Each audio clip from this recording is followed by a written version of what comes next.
1 2 check. Check 1 2 1 2 1 2 1 2 check. It is warm. Check 1 2. Hi everybody.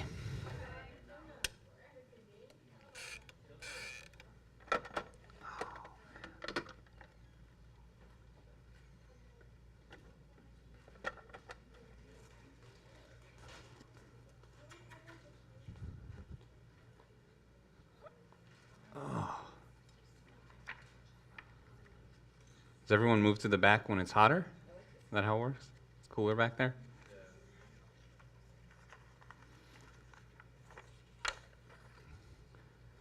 So we did things a little, thought I heard some, out of order today. This is really loud, Evan. Can you bring it down? Check 1 2 1 2. I mean, whatever goes into the camera works for me. But, what's going on? Oh, these lights are flying. I'm like, I see something happening behind me. Check 1 2. All right. So I got the time wrong on Ethan's game. Ethan had a game today in his tournament game, and John caught it last week because I was like, all right. Because I'd looked at the schedule ahead of time, and I've gone, okay, I'll have my dad preach this week. That'll be good. And then the next week it's a 9 o'clock game, so we'll be good because we'll be done by 11, and I'll get there. And John's like, don't you mean 12? I'm like, no, it's a 9 o'clock game. And it was a 12 o'clock game. So we figured it out, though, and we're here. How is everyone, by the way? For those of you that didn't go camping, we missed you. For those of us that did, it's a fun time as always. Always fun to go back. So many memories when you go back to certain places that you've been. That was our 6th camping trip, and it was fun. It was fun.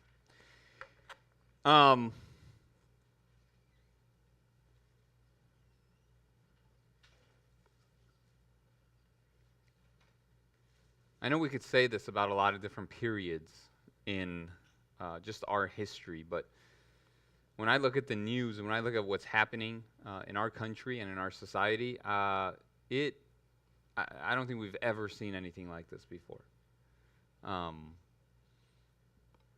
As far as politics goes, and as far as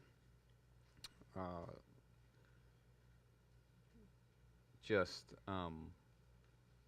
demonstrations and Roe versus Wade and that being overturned, and then gun control and all sorts of. Obviously, we're still in a pandemic.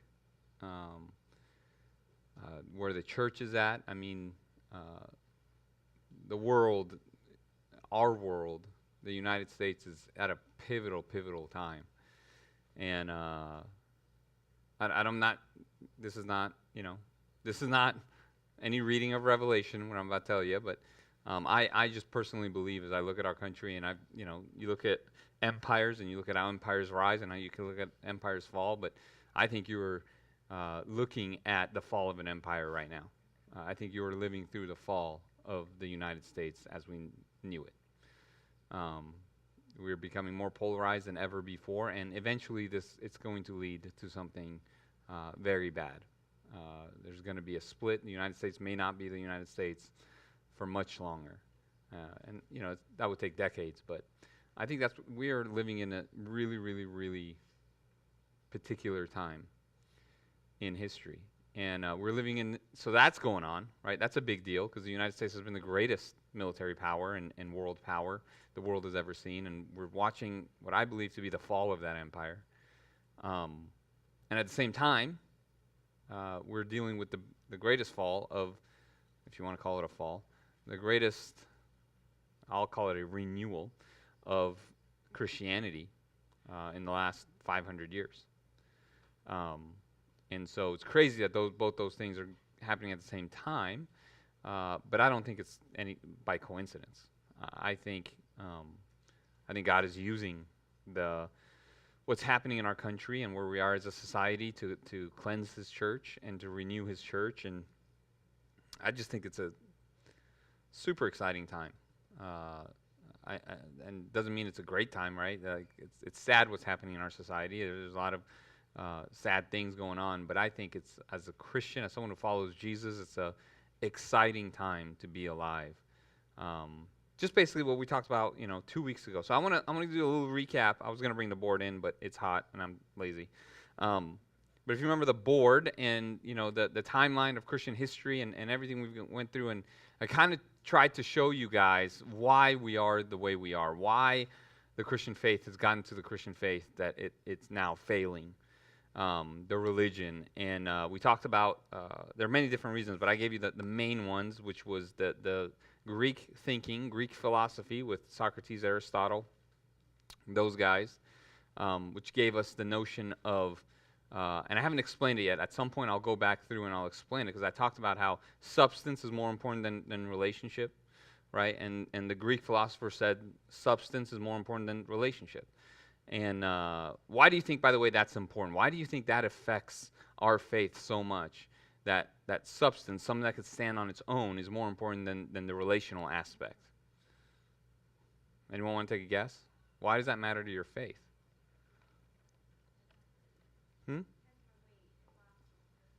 Okay. Has more weight, lasts longer.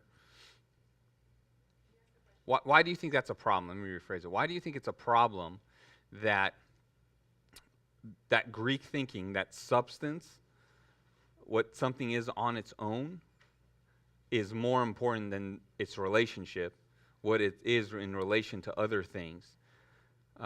Why is that a problem?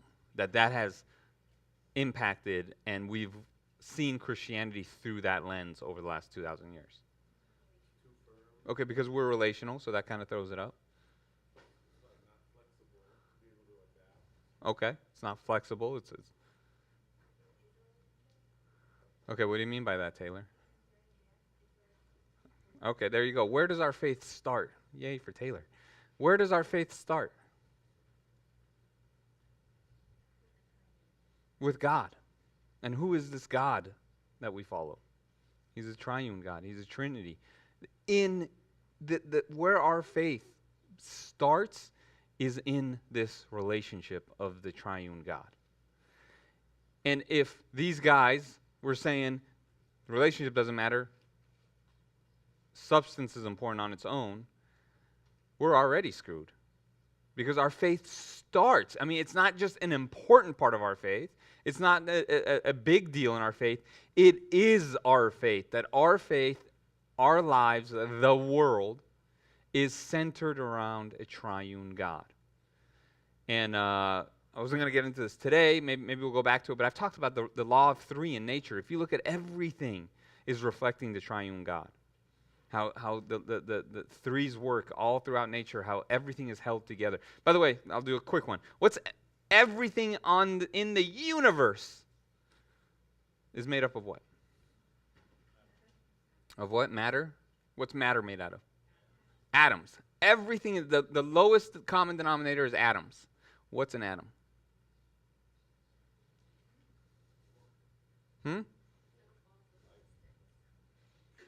What? Okay, good. We're getting somewhere. How many balls? 3. It's 3. An atom is made up of a proton, neutron, and an electron. What makes the atom powerful, by the way? If we go to UCLA or UC Berkeley, because they have a huge physics department there, and you ask physicists, and by the way, I've done this because my cousin was the head physicist at UC Berkeley. Let me put it this way: the atomic bomb, right? Powerful. What makes the atomic bomb powerful? Where does it get its power? The atoms. But what did they do? Okay, they split the atom. What does that mean when they split the atom? They break the bond between the proton, neutron, and electron. Because every physicist will tell you the power of the atom is not in the electron or the proton or neutron. It's in the bond between them. Go tell me that's not telling you that everything is geared towards the relational triune God. that what makes God God is that he is a relationship. The power of God comes in the relationship between the Father, Son, and Holy Spirit. Just like everything else in the universe is created in that model. So when these Greek guys said, oh, that the relationships don't matter, and when we as the Western world adopted that, when we start with Genesis 1, when we start with the Trinity, we don't start at everything that we do. We need to look at how the Father, Son, and Spirit work with one another in a relational aspect. No, what we do as Christians, you guys might probably heard sermons about this all the time, is we start with, what is the Trinity? The Father, the Son, and the Holy Spirit. Oh, and they're in a relationship. They're one. Right? We don't start with, what is the Trinity? It's a relationship that consists of the Father, Son, and Spirit. Do you see how that little flip changes everything? When Western Christianity starts with, who is God? What is the Trinity? Oh, it's this one God that's made up of three parts. Right? You guys heard sermons on the Trinity. One God, three parts. The story that Scriptures tell, starting in Genesis 1, it's that it's three in unity that are one. It starts with the relational aspect, that somehow these three have a relationship. Why do we look at it the way we do? Because of Socrates and Aristotle and Plato, who said, who cares that they're a relationship? Oh, each one of them on their own is pretty amazing. So right off the bat, that messed us up. Then we talked about how that went down. We talked about the Roman Empire when religion, when faith, because it wasn't a religion yet, when faith becomes a religion of the empire, it becomes a tool of the empire. And things start getting twisted around, and it loses its purity. And now it becomes a tool that the empire could use to promote self, right? And that's what happened to Christianity at 313 AD, when Constantine started to make Christianity legal, and then later on when it became the religion of the empire. And by the way, we're talking about empires and falling of empires in the United States. Would you say in the history of the United States, the Bible and Christianity have been closely tied to the U.S., or they're very far apart from each other? What would you say? They've been closely tied, which means what? As a Christian, you should watch out. Because what happens when an empire and a faith are closely tied together? That faith always becomes a tool of the empire. So we talked about all that. And so we talked about getting back to pure Christianity. What does it look like to look, what did the early Christian faith look like? And my whole point was to explain to you why we always look at the first 300 years of the church, is because that was in its purest form, where it wasn't being affected by these Western philosophers, these Greek philosophers. It wasn't being diluted by the empire and everything else that came after it. And then we talked about the reformers. It wasn't messed up with the reformers. So that's why we always want to go back to those first 300 years, is what they walked with Jesus, many of them in the first century.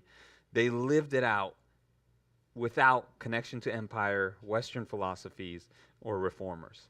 So we always want to go back. So that's our goal as a church. I think that is what God is doing in Christianity in this country, but throughout the world.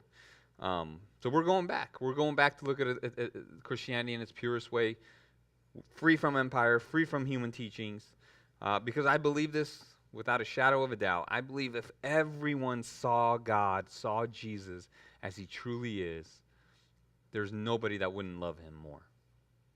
And I want to love God more, and I need God's love more. So I have been on this journey for years and will continue on to see God as purely as I can. And hopefully we as a community are on that same journey. Amen? We've looked at this verse before, but I want to look at it again. If you want to turn your Bibles to Ephesians 4, verses 17 through 24. One of the things I am also learning is that I'm like a weird auditory listener kind of person. You tell me something once, I'll usually remember it. It's the only way I got through school because I'm a horrible studier. I don't like going back. I don't watch movies twice, except Top Gun. Only the ones that are worth it. But other than that, I don't watch movies once, and you guys know I quote movies pretty okay. But I just have that kind of mind where if I hear something, it kind of sticks. Well, I've realized that I can't do that with everybody. And so, especially these big things of faith, is they need to be repeated over and over and over again. And then I realized, and that's kind of what I listen to this stuff over and over and over again. That's how it solidifies in me. And then sometimes I just come and say it once and expect everyone to get it. Where I go, no, I've been doing this for a long time, and I'm maybe starting to scratch the surface of getting it. So I'm going to be repeating. We're going to go going back through a lot of things, but with a little bit of a different perspective every time, and I'll talk about that here. But we've talked about this verse before, but we're going to go back to it. Ephesians 4. You guys with me? Verse 17, now this I say and testify in the Lord, that you must no longer walk as the Gentiles do, in the futility of their what? Minds. Futility of their minds.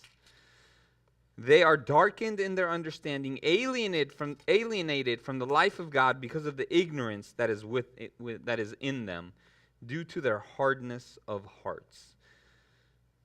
They have become callous and have given themselves to sensuality, greed to practice every kind of impurity. But that is not the way you learned Christ, assuming that you have heard about him and were taught in him as the truth is in Jesus. To put off your old self, which belongs to your former manner of life and is corrupt through deceitful desires, and to be renewed in the spirit of your minds, and to put on the new self, created after the likeness of God in true righteousness and holiness. Now, how many of you guys heard this verse before? How many of you guys heard sermons about taking off the old self, putting on the new self? And it's easy to look at this as another command, because that's how we look at the Bible, as commands, even though that's wrong. And we go, oh, I got to put off these old things and put on these new things. How many of you guys have ever tried to put off an old habit and put on a new one? Okay. Would you describe that as a easy process, no problem, I got this? Or how would you describe that? Huh? Impossible to a degree. Very, very hard, and in some areas impossible. And I want you to know that is, God knows that, and the writers of the Bible know that, and Paul knows that right here. So that is not what he's telling us to do. So let's go back and read it as if we're reading it for the first time, not as if this is a rule book. The way it was designed to be. Remember the early church? They would get a letter and they would say, oh, maybe this can help us grow in our faith a little bit. Maybe we can learn something of this. So let's go back and let's just see what he's really saying. He says, now this I say and testify in the Lord, that you must no longer walk as the Gentiles do in the futility of their minds. Okay, so there's some sort of transformation when you're walking with Jesus. Got it. Clear. They, the Gentiles, those who aren't changing, they're darkened in their, what? In their sin? In their bad actions? No, in their understanding. So we know right off the bat, understanding is a big part of this. Basically, Paul's saying the problem with the Gentiles is that they're not understanding. They're darkened in their understanding. They're darkened in their thinking, in the way they perceive the world, in the way they view the world. And because of that, they're alienated from the life of God. I love how he says that. They're not alienated from God, because God loves and is close to every single person. But they're alienated from the life of God. What's the life of God? The full life. Peace, joy, love. They are separated from that. Why? Because they're not living in the ways. They're not alienated from God. They're not living his ways, so they don't experience the things that he said they would experience.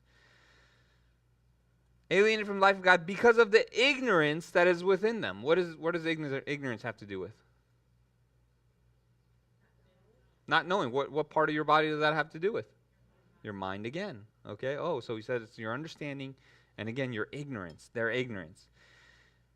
Due to the hardness of their hearts. They have become callous. Now that word callous is the Greek word apalgeo, which means they've lost sensitivity.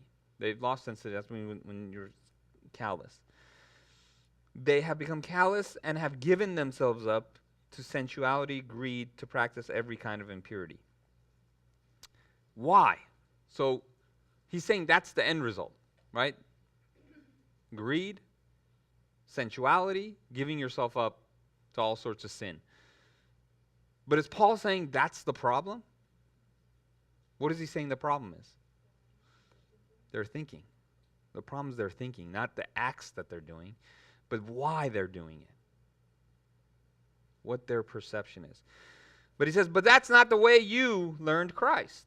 Assuming that you've heard about him and were taught in him, as the truth is in Jesus. Remember, we talked about this whole thing's about truth and reality and how things really are. Not about a religion or doing right things. But you've been told in the truth of Jesus to put off your old self, which belongs to your former manner of life, which is corrupt, through deceitful desires. Why does it have those desires? By the way, what kind of desires are they?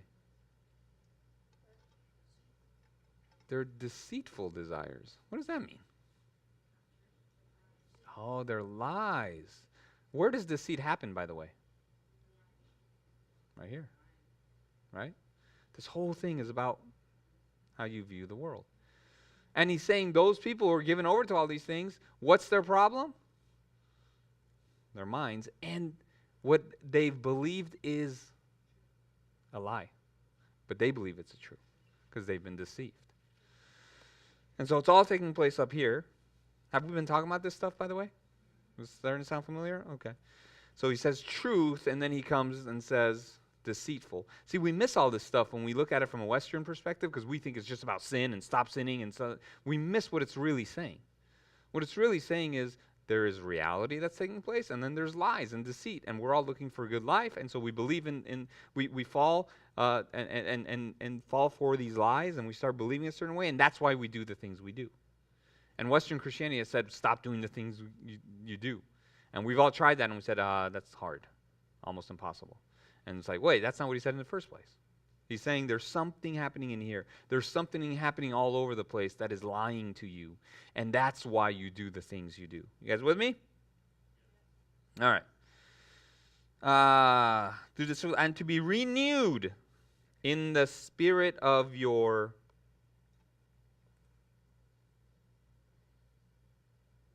minds. To be renewed in the spirit of your minds. And then what do? You put on the new self, created after the likeness of God in the true righteousness and holiness. How do I put on the new self?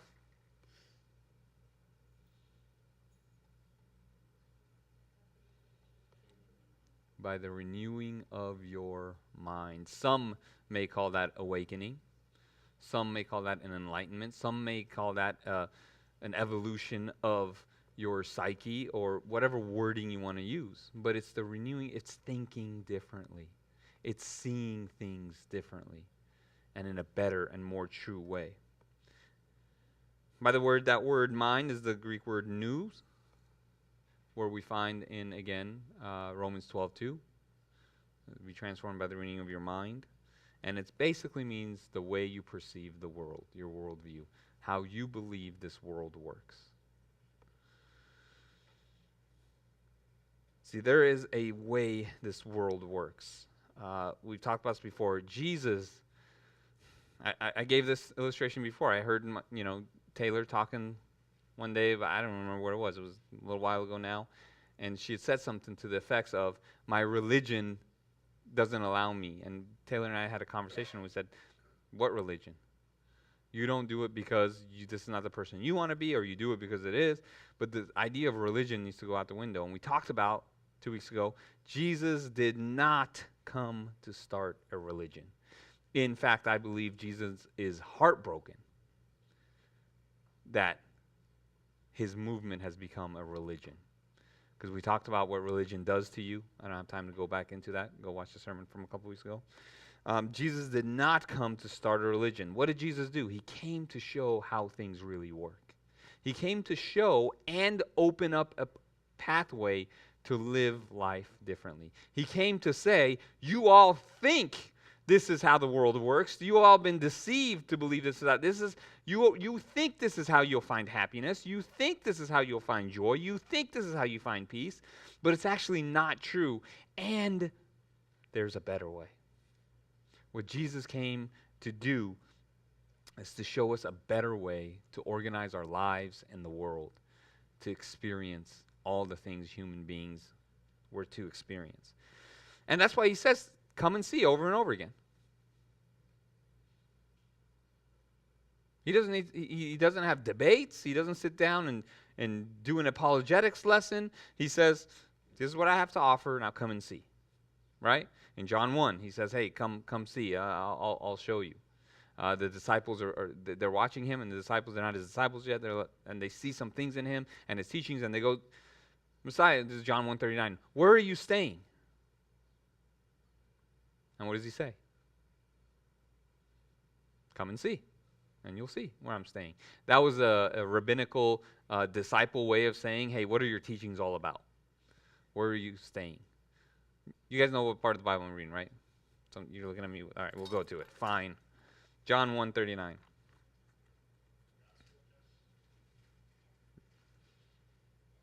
Yes. John 1:39.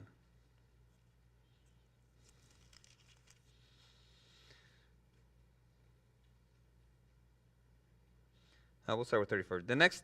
35. The next day, John was standing with two of his disciples, and he looked at Jesus, and he walked by and said, behold, the Lamb of God. The two disciples heard him say this, and they followed Jesus. Jesus turned and saw them following, and said to them, what are you seeking? And they said to him, Rabbi, which means teacher, where are you staying? He said to them, come and you will see. So they came and saw where he was staying, and they stayed with him that day, for it was about the 10th hour. Okay. Anyone ever heard that before, read that before? Okay, raise your hands if you have. Wait, keep them up. You guys have, okay. I would assume most of you have. You never thought that was weird? You never questioned that? Never, but even in your own mind, you didn't go like, what the heck do they care where he's staying? They want to check out his crib, or what? What's doing an episode of Jerusalem Cribs or whatever it was? Like, your question would be what? Okay, why does it point out the 10th hour? But that whole story is freaking weird. There's lots of these in the Bible. And they're supposed to be weird, because you're supposed to say like, wait a minute, what's going on there? That was a rabbinical and disciple way of saying, I want to know more about your teachings. Where are you staying? It has nothing to do with where they live. Has nothing to do with how they live. It has nothing to do. It's about, can I be one of your students? Can I be a disciple? Can I learn more from you? And it says, where are you staying? What's Jesus' answer? Come and you'll see. Come and you'll see what my teachings are about. Come and find out. He's not trying to pull them away from any other group. He's not trying to create this religion. He just says, come and see. Matthew 4:19. Come and I will make you fishers of men. Just come. Just come. Here's what I'm offering. And over. Psalm 34:8, one of the most famous Psalms. Come and see that the Lord is good. Some translations, come and taste. But come and see that it's good. Come and see. Come and taste that he is good. That's what this whole thing's about. Jesus came to offer a new way. And not to create a religion, not to create a whole bunch of followers, but to say there is a different way to live than you've all lived. And come and you'll see. I don't need to prove it to you. If you just do it, you'll see yourself. And then you will be awakened. And then the things will change. But it all starts here. Because the idea is he came to bring truth, which is reality, which is a better way to live. In fact, most of the Bible, which you'll see all the teachings are about a better way to organize the world. What do we mean by organize the world? To run the world. This is how things are ran, how it's the wealth is distributed, and this is how we're going to treat one another, and so on and so forth. And there's a way to organize your life too, right? We all organize our lives a certain way. Now you may say, oh, my life is completely disorganized. That's the way you organize your life. You like it disorganized. But it's a way of organizing your life. And Jesus comes and says there is a better way to organize your life. There's a better way to organize your time. There's a better way to organize your finances. There's a better way. Because he knows we're all doing those things, looking for happiness, joy, peace. And basically what he's saying is, you think that organizing your life this way will bring you those things, but actually, I have a better way. If you do it this way, you will find the things you're really looking for. That's what the whole Jesus thing is about. Now, what we're doing is we have to deconstruct what we've been told this Jesus thing is about, and then we will reconstruct. And I think we're actually at a place now. We've been doing a lot of deconstructing, some reconstructing, because they kind of work together. I think we're at a place now as a church where we're going to turn a little bit more towards some reconstructing. I've tried to knock down a lot of distruths about Christianity, a lot of things that isn't true about who God is, but trust me, there's tons more. So we will continue doing this deconstruction deal. But at the same time, we're moving into a little more reconstruction too, and they're always go hand in hand, about seeing who God really is. Because I spent a lot of time in the last 6 months telling you who he's not. But now we'll move into a little more of who he is, and looking at these stories and looking at what is it teaching us, what is it telling us, and kind of doing this thing. But we've been doing a lot of deconstruction, removing our Western glasses, removing our Western worldview perspective. That's why I've been telling you God is one. He's not human. Why have I been telling you that he's human? He's one. You're someone who's made up of many different parts. You have a spleen and 2 legs and 2 arms and this and this and this and this, and that makes you you. God isn't. He's just God. Why do I tell you these things? Because the image you have of God is wrong, and it has to be blown up. It has to be destroyed. It has to be put to death because it's not helping you. And that's a lifelong process, and I'll continue to do those things. But this is why that stuff needs to come down. You need to know he's not whatever you think of. He's better. Whatever you think he is, he's better. I wrote on here, you need to know he's not like your parents. Because we've talked about the number one image we have of God has a lot of our parents in it. We get a lot of our view of God from our parents, mothers, fathers, step-parents, whatever. And you know, God is not like your parents. If I was going to write a book, that would be a good title to write. God is not like your parents. God is not like your mother. God is not like your father. Now, your mother and father have God traits, but God is not like them. He's better. But we need to continue talking about this. We need to continue to break those things up. Because we need to see God as he is, which is beautiful, good, and true. And so we're gonna move into a little more constructing, building some things back up. And how we're going to do that is we're going to go back and start hopefully looking at these stories with a better perspective, looking at these stories from a newer, fresh perspective, at least from less of a Western perspective. Would you say you have a less Western perspective today than you did 6 months ago when it comes to Christianity? So we're going to go back and start looking at these scriptures with a little bit of a less Western perspective. And then later on, you'll have even less, and we'll go back and look at these stories, and that's what the Bible helps us do. So let's look at, I love weird stories. Let's look at John chapter 8. Yes, the Gospel of, Mark. Sorry, Matthew chapter 8.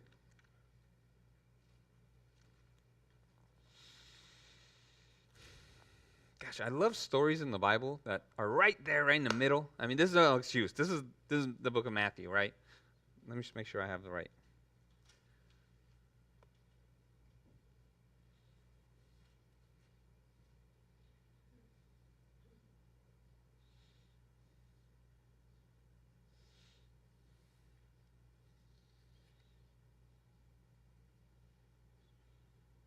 Maybe it was Mark. I think I wrote it in your bulletins. Who's got a bulletin? Is it Matthew? Man. No. Go to Mark. Maybe I have Matthew on my mind for some reason.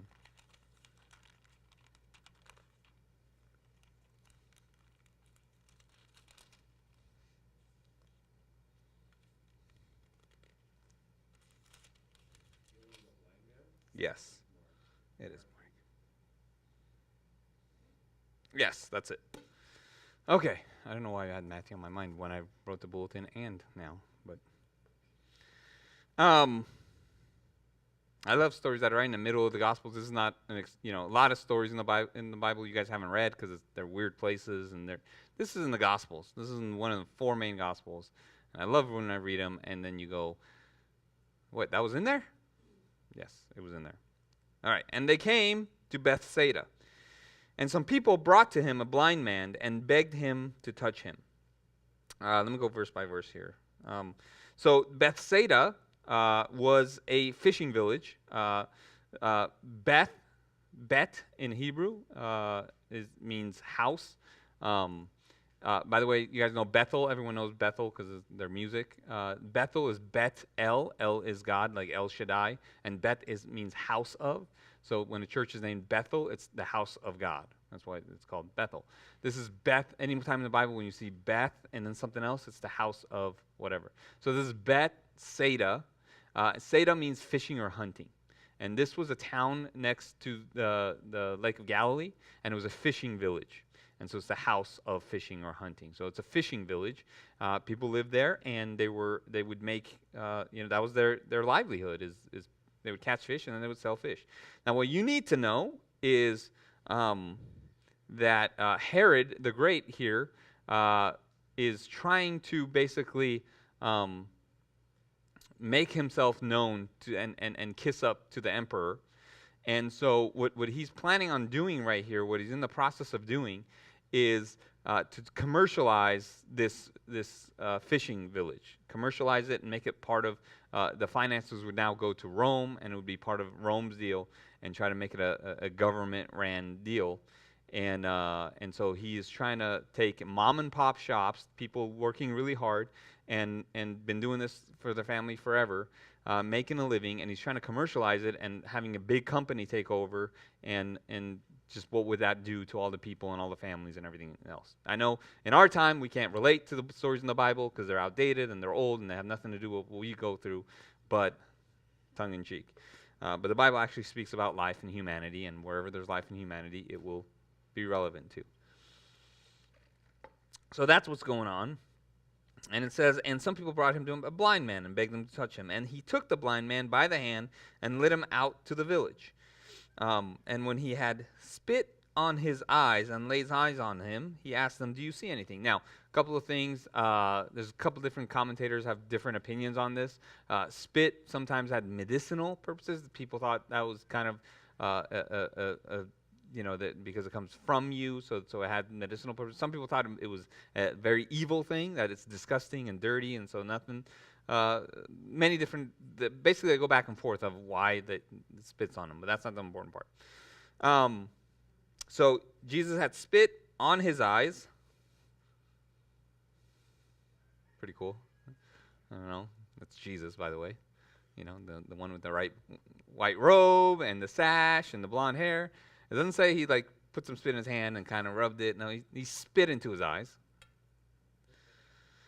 And he lays his hands on him, and then he asks them, "Do you see anything?" And he looked up and said, "I see people, but they look like trees walking."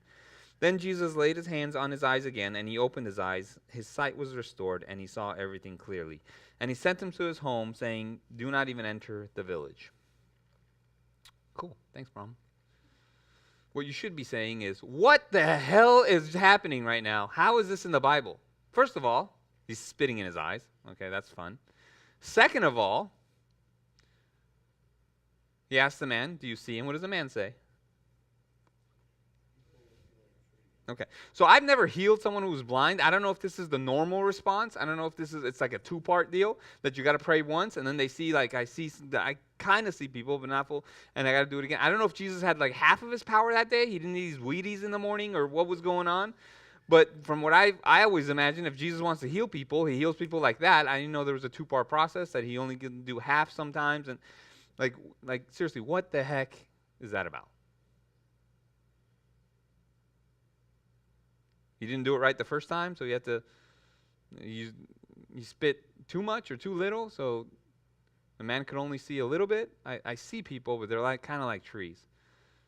And so Jesus had to do a redo. I don't know if you guys have ever done this. Maybe, I mean, I know I've been to some weird charismatic stuff where they want to heal you, and they pray for you a million times, and they ask you every time, are you healed? Are you healed? And at some point you just say you are because you're tired of being prayed over.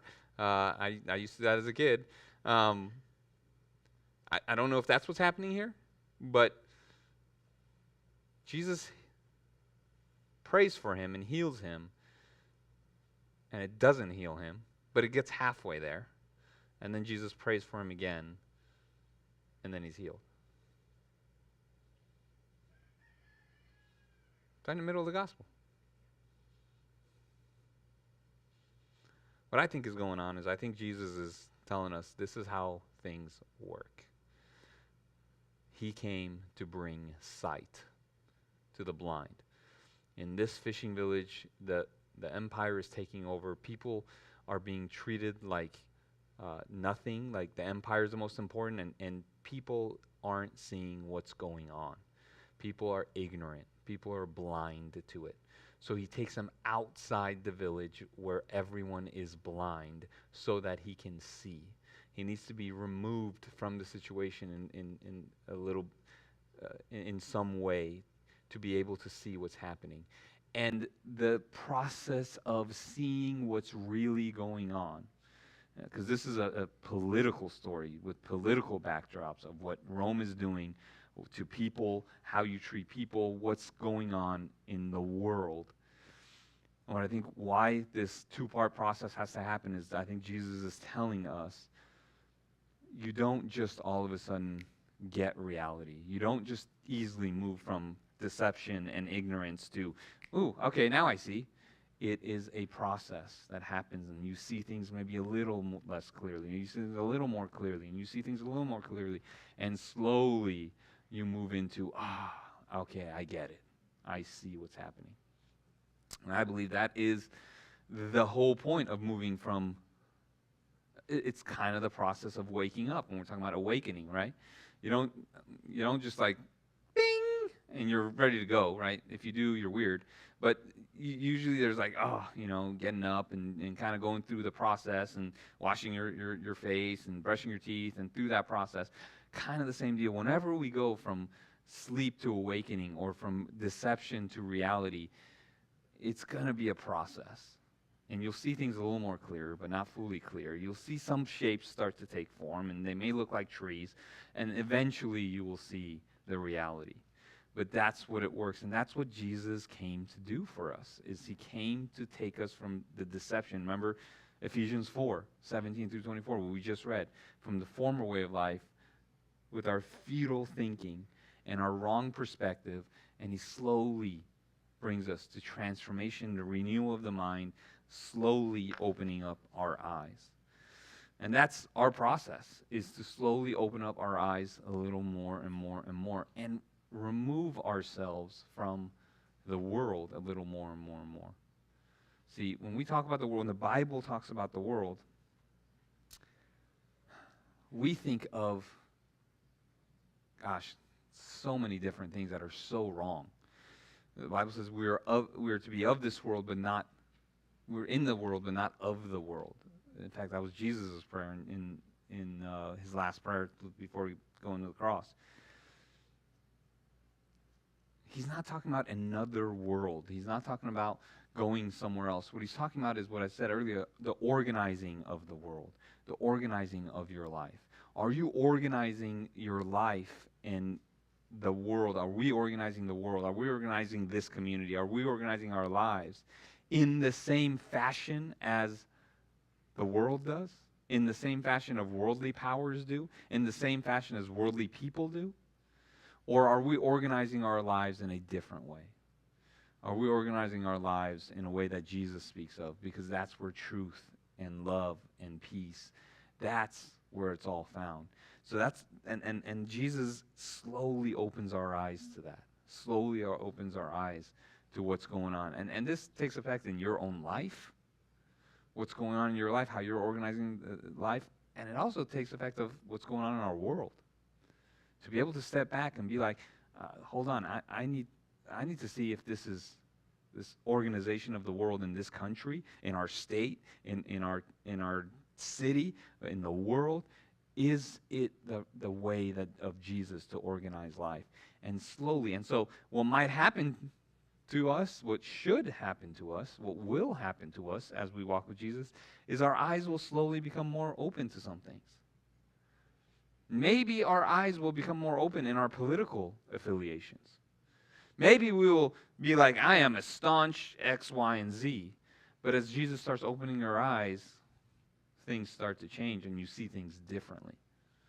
And by the way, I'm not saying you see things differently as you go to the other side and now you're ABC, but you realize that neither ABC or XYZ are of the way of Jesus. And you start going, okay, what is the way of Jesus looks like? Maybe it's how you treat people at work. You go, no, this is how it works. This is how it works in this workplace. We all have to do it. This is what it works. And then your eyes are open of, this is not the way of the best way of organizing my life and how I deal with people. And slowly things will change. I haven't used this term in a long time, but I remember I have used it before. I said, when you get Jesus right, man, when you start seeing what Jesus is doing, he will ruin your life in the best way possible. But he'll ruin it. Because he'll show you slowly all the ways that we are organizing our lives that are not good for us, that are not going to bring us the most peace and joy and love. And it's hard. It ruins it because I have to change everything. It ruins it because, no, I am a Democrat, and that's what I am. I am a Republican, and that's what I am. And it ruins it because now I can't say that anymore because I believe in this, and that's who I am. Or I believe in that, and that's who I am. And so it starts ruining how you've organized your life. No, if someone hits you, you got to hit them back. I'm going to teach my kids that. If someone hits you, you got to hit them back. And now you're questioning that. And then you have to question, so what do I tell my kid when he gets hit? I don't know. I got to think about it. But slowly that process happens, and he opens our eyes to these things. In fact, many theologians believe that's why the most common miracles that the Bible records are Jesus opening up people's eyes. It's giving. They say it's a quiet whisper of Jesus' whole point, is that he came to open our eyes to what the world is doing to humanity, what the world is doing all around us. I was going to do this in another sermon, and maybe I still will because we need to repeat these things, but I was just talking to this with Joe and Taylor the other day. If we look at what we've done, by the way, anyone enjoying the heat lately? Like, no, that's not fun. And one person, okay. We all hate you, Christina. No. It's and it wasn't supposed to be this way, right? If you look at the weather this last week, it was supposed to be kind of a normal week like we've had.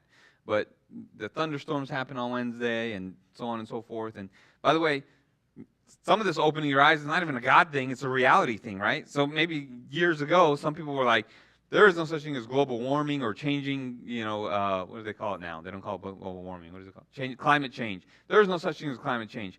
I don't know a person that doesn't believe in climate change anymore. You got to look around and be like, it's windy all the freaking time now. It's hot all of a sudden out of nowhere. It's cold when it shouldn't be. All these things. We're in a drought. All the lakes are empty. There's climate change, folks. That's the reality, right? But maybe a couple years ago we were like, no, there's no such thing. Well, now reality is shown us there is. And so I was talking to Joe and Taylor about what we've done to the world, because we basically raped the world, and we've done whatever we want with it. Yes, I said that word. My son, of course. But that's what we've done to the world. We've used it for whatever we wanted to.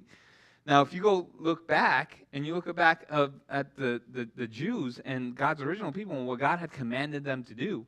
So you guys all know the Sabbath, work 6 days, on the seventh day rest. Well, actually, they were supposed to do that in all parts. That wasn't supposed to be about their lives. That was supposed to be how life works, how they were to organize the world. So they're actually commanded that every 6 years you work the land. On the seventh year, you don't work it. And you leave it alone. And so what the Jews would do, the early Jews would do, is they would have like 7 plots of land, and they would all plant seeds 1 year apart in each of them.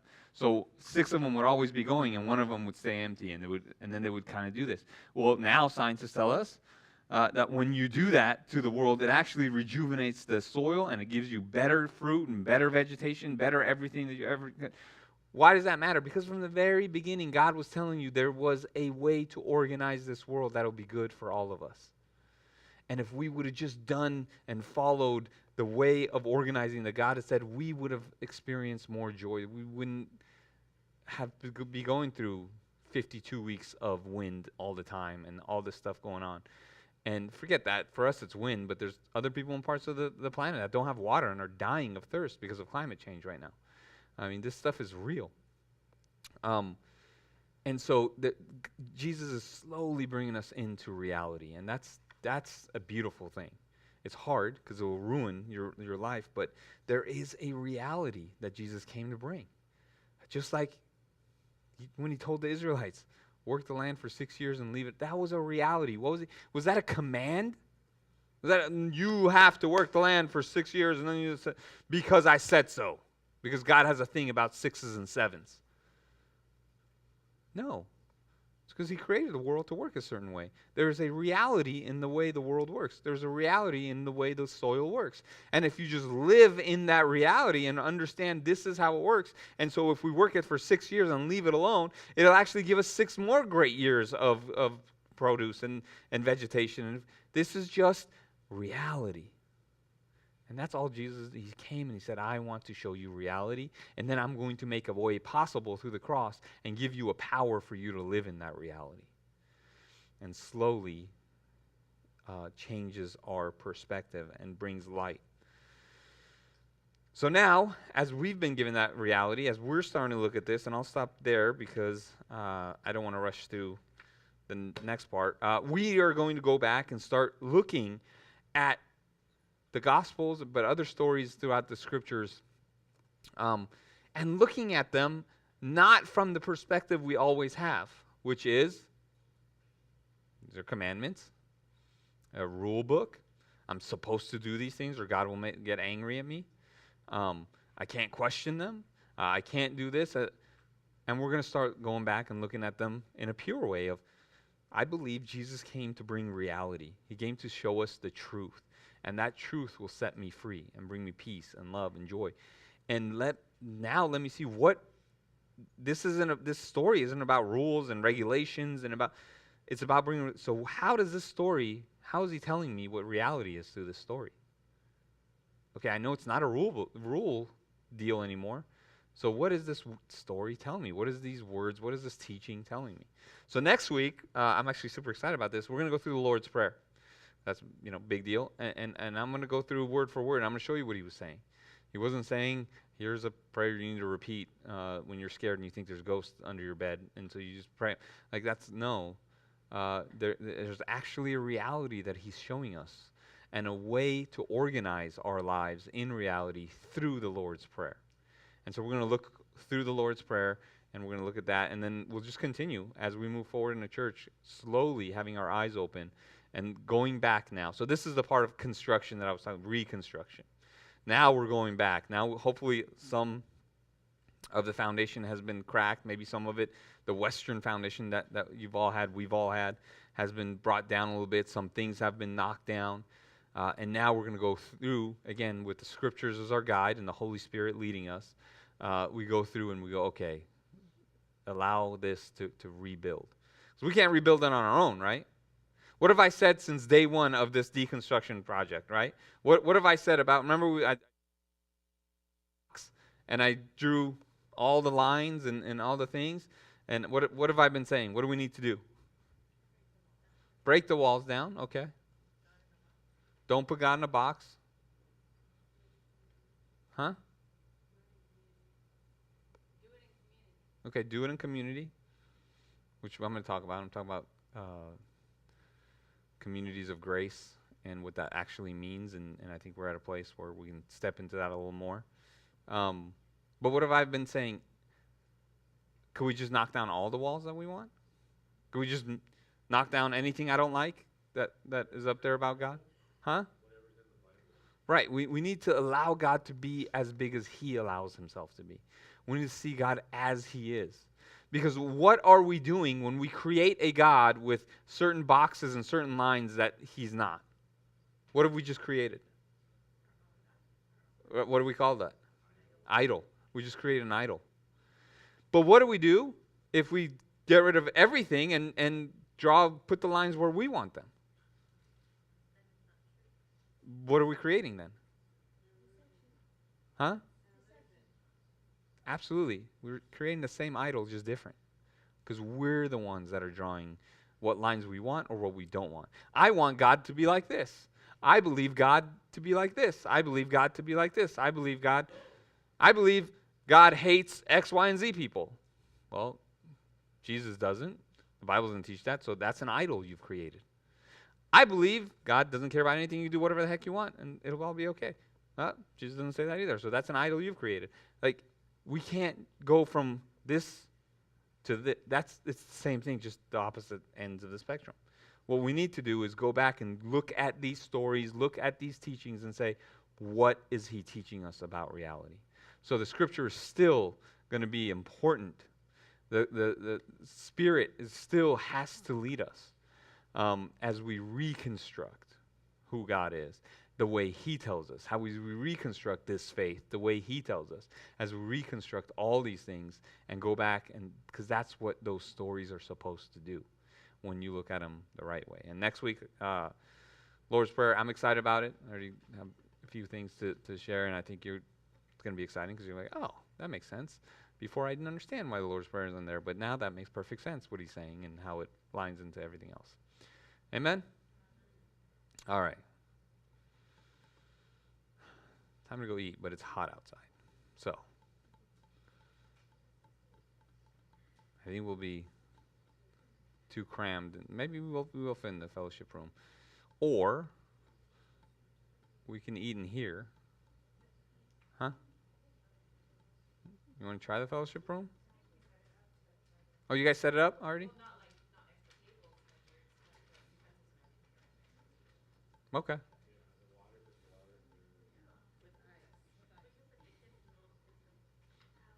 Kids are young. Put them in the sun. Okay, let's go in the fellowship room and see if that works. But let me pray, and then we'll be done.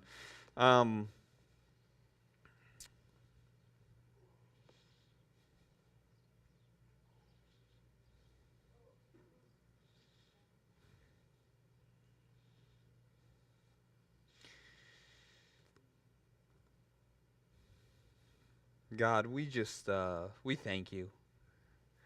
We thank you for what you're doing. God, I'm thankful for this community, that I get to kind of go through this whole reconstructing, deconstructing thing with. God, I may have been on this journey a little longer, and been thinking and reading and studying this stuff longer, but we're all in the same boat. I am just as much deconstructing and reconstructing, because that is a must. That is throughout the core of the entire Bible. With every single person almost you come across in the scriptures, there's a deconstructing going on and reconstructing, because none of us have you right. And in some ways we'll never have you right, because you're a mystery and you're too great. But in a lot of ways we have you wrong, because of human teachings and human thinking, and because of human greed and empires using you, and people using you. God, I was just talking to Brian the other day as he was watching a documentary about the missions, and we were talking about how those missions used your name to enslave and to steal and to cheat and to do some horrible things to human beings. And so there needs to be a lot of deconstructing for each one of us. And I'm just thankful to be a part of a community. I know most people don't want to do it. I know it not because I'm a smart guy, but because you said it. So I'm pretty confident that those who are still here are real about this journey of deconstructing, of seeing you as you really are. And And I get so excited about that, God, because, God, I want to see more of that beauty. I want to see more of your grace. I want to see more of your love and the goodness and the truth, because it really is better. And so I'm thankful for this community. I'm thankful that is what you came to bring. I'm thankful that we're not part of a religion. I'm thankful that we're not part of just another religion and we fight for which one of us is right. Are you right? Is your religion right or mine right? That we're just here because we see the reality. And God, I believe all of us see it. Um, God, I see my 11-year-old son learning that there is a reality in this world, that this world runs a certain way and it's not necessarily beautiful, good, and true. But we all know it. We all know that the world runs and is organized in a certain way that is not always beautiful and usually not beautiful, not true, and not good. And I'm thankful that we don't serve a God who's about religion, but we serve a God who's about reality, who's about love, who's about beauty, who's about goodness and grace and truth. And I'm thankful that the truth will set us free. That is a reality. And God, I know for me, I've been experiencing that more than I ever have, and I'm just thankful for that. And I'm excited for everyone here, for us to experience that together. I'm excited for the college kids. I'm sad to see Paris go, but God, I'm excited and hopeful that as she goes, she doesn't take religion with her, but she takes the reality of your goodness, your beauty, and your truth. I'm excited for our teens and younger kids, that they would be one step ahead of us when we were their age, and to seek your beauty, your goodness, your grace, your truth, your love, and not just religion or faith or commands or rules. Yeah, God, I guess I'm just thankful for just where we are, where we've been, and where we're going. And I pray you would continue to guide each one of us and show us more and more clearly who you've designed us to be as people, as a community, as your people. As we're learning the truth about what it means to be a friend, what it means to be a brother, what it means to be a sister, what it means to be a human being, what it means to be a follower of your Son. And we look forward to that. And we pray all these things in that. Amen.